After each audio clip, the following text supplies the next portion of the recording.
Guys, এই যে আজকে আমরা চিকেন খাবো, তো এটা হচ্ছে দেশি চিকেন। তো এর আগে আমি কখনো খাইনি, তো আজকে ফার্স্ট টাইম রান্না করবো আর খাবো। তো এখানে ভাত বসিয়ে দিয়েছি, তো এই যে নিয়ে আসলে এখন চিকেন তো রান্না করবো। তো তোমাদের সাথে রেসিপিটা শেয়ার করতে। আর আমরা তো বেশিরভাগ কী বলে তোমরা ব্রয়লার মাংস খাই, তো দেখি দেশি চিকেনটা কেমন টেস্ট। তো রান্না করি, এখন ধুয়ে আনি, তারপর তোমাদের সাথে শেয়ার করবো। এই যে মাংসের জন্য আলু কেটে নিয়েছি, এখানে পেঁয়াজ রসুন আর এখানে আদা আছে, লঙ্কা এখানে যে কাটবো। আর মাংসের চিকেন বা মটন হোক, আলু না দিলে কি হয়, তো এই যে এখন কেটে নিলাম। প্রায় যে আমরা মাংস ধোয়া কমপ্লিট।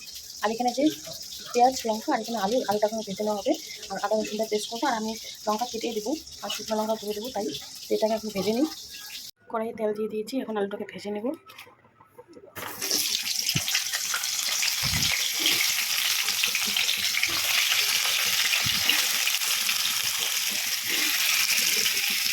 হালকা লবণ দিয়ে দিলাম,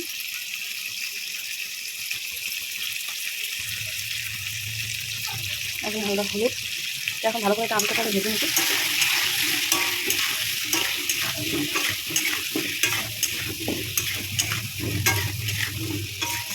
তো আলুটা ভেজে নিই।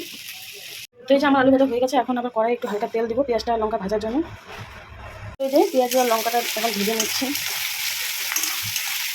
এখানে যে শিলনোড়ায় আমি আদা আর রসুনটা বেটে নিয়েছি, এখন একটু জিরা বাটবো। আর আমাদের মিক্সি একটু খারাপ হয়েছে, তাই আমি শিলবাটা দিয়ে বাটি। তো এই যে আমার পেঁয়াজি লঙ্কা ভাজা হয়ে গেছে, তো এখন চিকেনটা দিব। চিকেনটা দিই সামনে নিয়ে। তো আমি যেভাবে রান্না করি তোমাদের সাথে সেভাবে শেয়ার করবো। সবারই আলাদা আলাদা ধরনের রান্না, তো আমি যেভাবে রান্না করি সেভাবেই সামনে নিয়ে।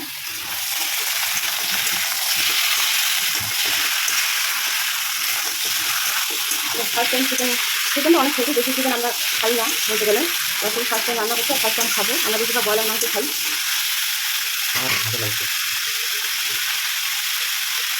হালকা লবণ দিয়ে দিলাম,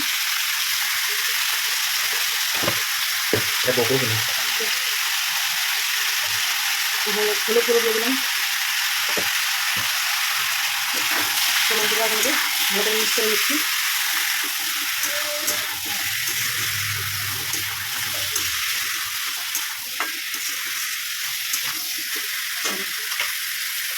এখানে আছে আদা রসুন, এখানে আছে তোমার জিরা বাটা, আর এখানে একটা গোটা রসুন আমার বড় জন্য দুটো টমেটো। তো এখন আদাটা দিয়ে দেবো,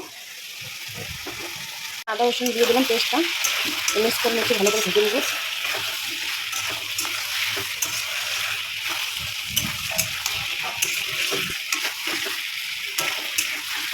আমি দুটো টমেটো নিয়েছি, দুটো টমেটোগুলো ছোটো ছোটো, আর রসুনটা এখনো দিয়ে দিচ্ছি, নাহলে সিদ্ধ হবে না। তাই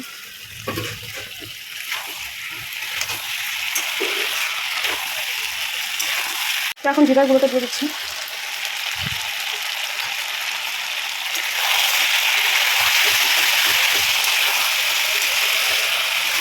মশলাটা দিয়ে ভালো করে ভেজে নেবো। তো এটা এখন ভাজা আলুগুলো দিয়ে দেবো, পরে দিলে সিদ্ধ হবে না।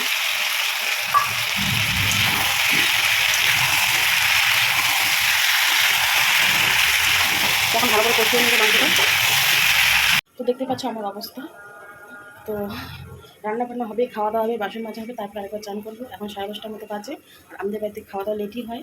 তারপরে রান্না হলো 11টা বাজে, যেহেতু আমাদের তখন বন্ধ করতে হয়, তারপর খাওয়া দাওয়া করতে হয়। তো এই যে মাংস কষানো হচ্ছে, তো হালকা জল দিয়েছি, এখন কষানো হয়ে গেলেই আর ভাড়া রান্না হয়ে গেছে। পেঁপে ভাজা করেছি, সব প্রকার মাছ ছিল। আমার মা যেহেতু মাংস খাবে না, তো মাছ ভাজা আছে, ঝোল করবো না। তো আমার অবস্থা দেখতে পাচ্ছ। তো এই গরমে প্রত্যেক দিন রান্না করতে হয়, কী বলবো, মেয়েদের আমাদের ডিউটি, বিয়ের পর এটাই। বাড়িতে থেকে তো আমাকে 2 টাইম রান্না করতে হবে, আর এখানে আসছি তার জন্য আমাকে একটা রান্না করতে হয়। দুপুরবেলা আমি মাই রান্না করে, যেহেতু আমি একটু এখানে ল্যাপ খাই, ফোন চালাই, আমার দেরি হয়ে যায়, তার জন্য আমার মাই রান্না করে, রাত্রেবেলা আমি রান্না করি। তো এই যে দেখতে পাচ্ছ শরীরের অবস্থা, শুধু ঘাম বার হচ্ছে। আর অতিরিক্ত গরম, আর আকাশ খারাপ করছে, মনে হয় বৃষ্টি করবে, একটু আরাম পাবো। তাও রান্নাগুলো হবে না, রান্না বান্না করে খাওয়া দাওয়া করে চান করতে হবে। তো রেসিপিটা তোমাদের সাথে শেয়ার করবো, দেখতে থাকবো। এখন যে লঙ্কাগুলো দিচ্ছি হালকা করে, যেহেতু কাঁচা লঙ্কা কেটে দিয়েছি, তো রং করার জন্য লঙ্কা দিয়ে দিলাম। কালারটা ভালো আসবে। এখানে মিট মশলা দিয়ে দিচ্ছি, চিকেন মশলা দিব না, মিট মশলা দিব। তো এখন ভালো করে মশলাটা ভেজে নেবো। চিকেনটা কষানো হয়ে গেছে, তো আমরা যেহেতু ঝোল খাবো তাই জল দিতে হবে। তো হালকা যে আলুটা সিদ্ধ হয়ে গেছে, জল দিলে হয়ে যাবে। ভালো করে মশলাটা ভেজে নিয়েছি, দেখতে পাচ্ছি।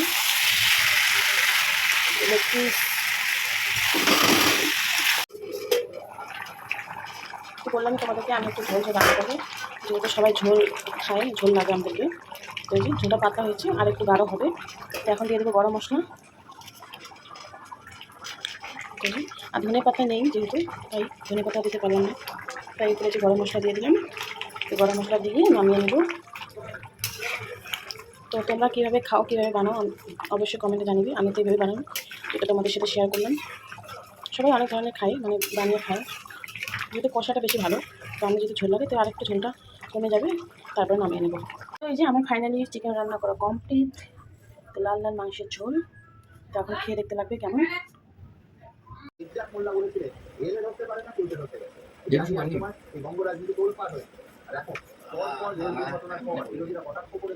যারা মালগাড়ি চালাতে পারে না তারা আবার ঘুরেছে আর বন্দে ভারত